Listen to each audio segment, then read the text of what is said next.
To say the Question comic by Dennis O'Neil and Dennis Cowan was a surprise hit would be an understatement. When I cracked open the first omnibus of this series, I was floored by it. The Question had the central idea it aimed to explore. When you question everything about yourself, from the philosophy to your identity, can you find your true worth? And in this video, I plan on focusing on every single Question series there was and which comics you should give a chance.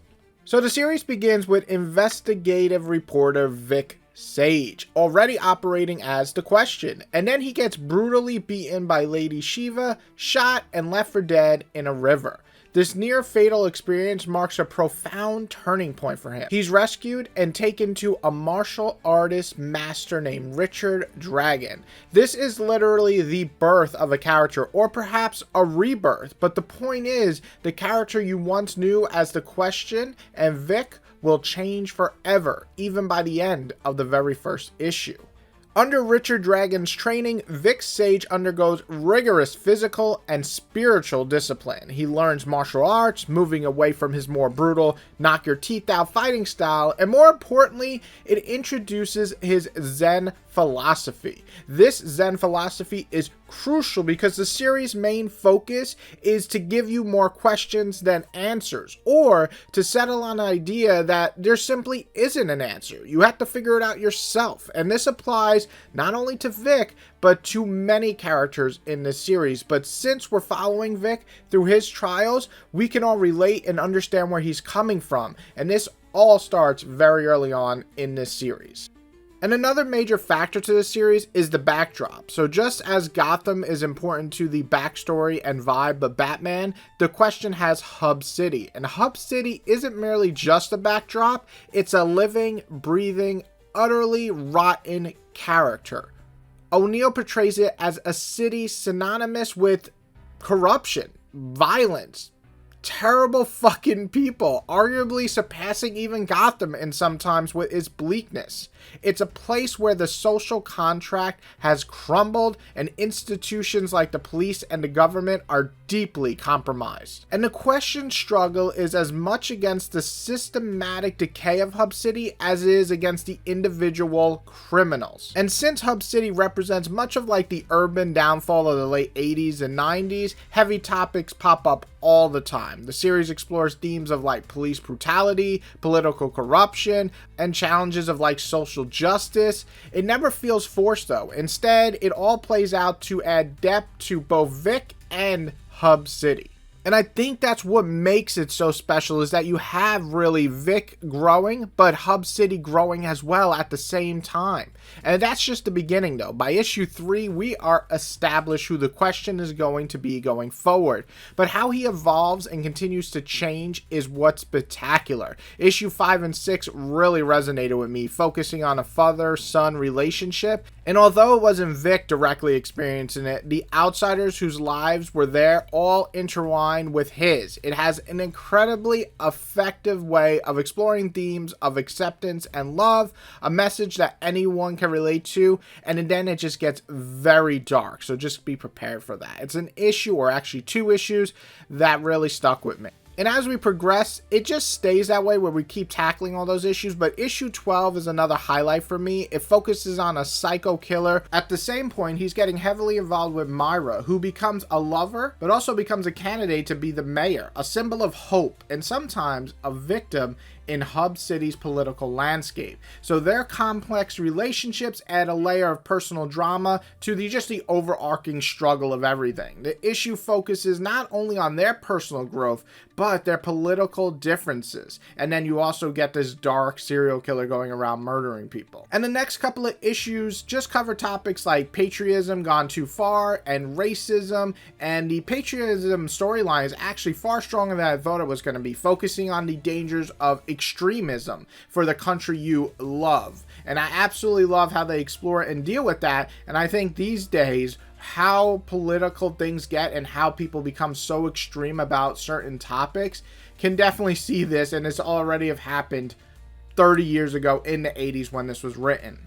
And really, as the series ramps up around, I'd say, issue 25, we get the monumental moment that changes everything for Vic. This dark, seed-ridden city gets even more wicked when someone close to Vic gets hurt, and it's just all for nothing, really. It's just simply a fucking senseless crime, which just adds to the overall drama, but it also adds to the overall plot that they've been talking about. And we question why again. And these are truly shocking and horrible events that cause Vic to spiral and question his ideals and his life. It's such a great moment, in my opinion, and builds to the final 16 issues, which is really summarizing why I love this series in general. The Question's faceless mask is a central metaphor throughout the run, but by the end, it's clear that the mask allows Vic to operate in a way that Vic Sage cannot. It also carries a very heavy psychological toll. And what's great is you kind of start seeing this fractured Vic, because the mask gets to let him be this violent and dark person, but then it starts bleeding into his sense of self-worth and his relationships. But really, the series sums out in such a great way, because what happens when there's nothing left to punch? Or if there's too much to punch, when there's no end in sight? What happens when you can't do it anymore and give up? So the series ends on such an insane but somber note. There's no big battle. There's no major ending. There's no big baddie who's destroying the city. There's no big boss. Vic simply leaves Hub City, an ending that made my jaw drop. Maybe it's because superheroes are so ingrained in my mind that they always figure out a solution. They always come out on top. And Vic, well, he doesn't. He just leaves, and Myra stays. And that works so well, because that's what they've been talking about this entire series, that she is the symbol of hope. And maybe throughout the ways of becoming a political figure, slowly from the inside out, she can change things. And that is such a remarkable way of giving us a hero that we didn't know was a hero till the end. And in the end, the Question just questions if he made the right choice. And that's the whole point of the series. And that really covers the first series. Before we move on to mostly miniseries after this, that is the ending that blew me away, and why I think The Question will always, in my mind, remain a classic. Even though I read it much, much later than when it came out, obviously, it is truly remarkable, and I could not get enough of the initial series. And now that I've poured my heart out and talked how much I love The Question by Dennis O'Neil, he did come back and do a couple of one-shots here, try to tie in and do loose ends, and none of it really ever summed up to much. Basically, The Question does try to come back to the city eventually, to Hub City, and redo what he's doing, but it doesn't feel nearly as fresh, nearly as dark, nearly as gritty, or nearly as political as the original series, which is everything that I love about the original. It's not bad. There's some really cool ones where he's kind of going off and having to survive with another person in the jungle. I like those issues, but overall, they're kind of just scattered one-shots that don't feel cohesive like the rest of the series. Really, the next series doesn't come till much later with Vic Vici, and this comic kind of pissed me off when I read it. I gotta be honest. So take everything that worked with The Question in the original series. You got this grounded detective style political reporter type character, and then just flip it and make it a supernatural and kind of investigation story, but it's so fucking boring. This series, it's called The Question, it came out in 2005, is absolutely one of the weirdest flips I've ever seen in a character. I'm not too sure if like Rick tried to do something new or fresh and didn't want to retread old steps, kind of like when he took over Swamp Thing. It felt very much like he was trying to do what Alan Moore did, but he couldn't quite do it, so maybe he wanted to avoid that here. But my gosh, this series is absolutely a fucking bore to read. It's only 6 issues, but by the 5th issue, I was begging for it to be over. It's actually more about Lex half the time than Vic, and I'm sorry, I don't want to read a freaking Question storyline with Lex as the main character. I mean, one issue is literally Lex talking the whole issue. Absolutely one of the most disappointed series I've ever read in my entire life. And unfortunately, not too far after, we do lose Vic. So during the 52 event, Vic gets cancer, and always reading these stories, I don't know how they'll handle it, and I have my issues with 52. Most people absolutely love that entire run. I have issues with it, but Vic's story is not one of them. See, he's dying. He needs a replacement, and this feels one of the most natural ways to give up who he was in order to carry on his legacy. He wants the Question to live on. So he chooses Renee Montoya, and this feels like a very much proper replacement. One, because he seeks her out. They form this bond that actually feels natural, and she's a detective and he's a reporter, so they have a very similar mindset. So I actually like these events that happen in the 52. It's sad. It was hard for me to read because it's a slow killing death. It's not like he died heroic or anything. It's really well done. If anything else, if nothing else to read from this event, read this because it's a great farewell. It actually made me tear up. Very, very, very good.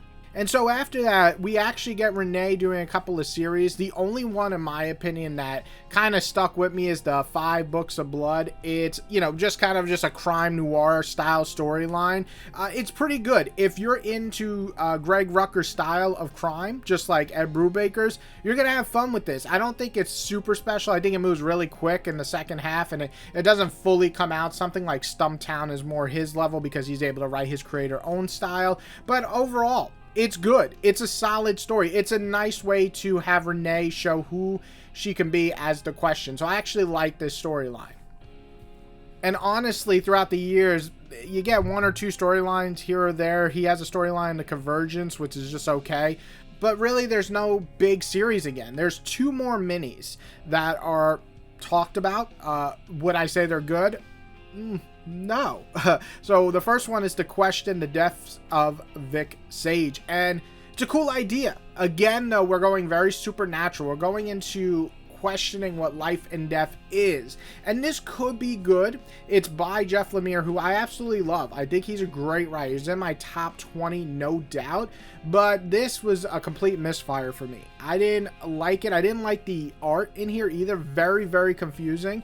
Maybe if I reread it now that I've read every single thing of The Question, I'd like it more because I read this just after a couple of stories.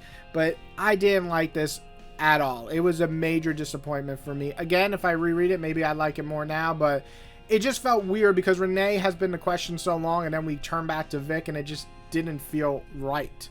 But then we had a series announced called The Question, All Along the Watchtower. And this is Renee back as The Question. This just came out. It started, I think, last year and finished this year. And it's a 6-issue mini. I was really excited for this because, again, I like when they're a miniseries. It means it has a beginning, a middle, and an end. It's not going to be stretched.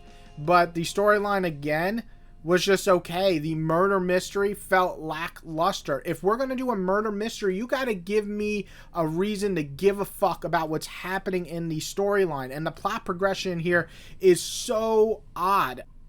See, the premise isn't the worst thing. Basically, it's The Question investigating why it appears that Batwoman on footage is hurting people. So that's a cool idea because they have some history. I like Batwoman. I was all about that. And you got this murder mystery going on, but none of it matters because it all feels contrived. You have the Eradicator coming in. Now listen, Eradicator versus The Question and Batwoman, are you fucking kidding me? Eradicator can take on Superman.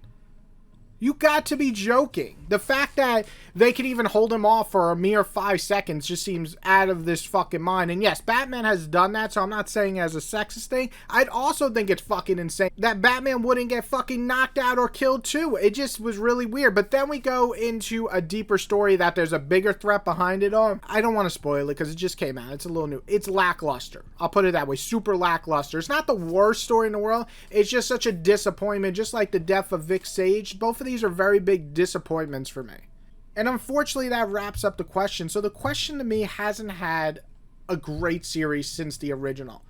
Saying that, the original is absolutely phenomenal. It goes down to me as a goddamn classic, as one of the most interesting reading experiences for me, because I didn't even know I would enjoy it as much as I did, and I walked away loving it. I cannot recommend it enough. Go pick up the omnibuses. Go read it on DC Infinite. Just read it. It's that good no matter which way you read it.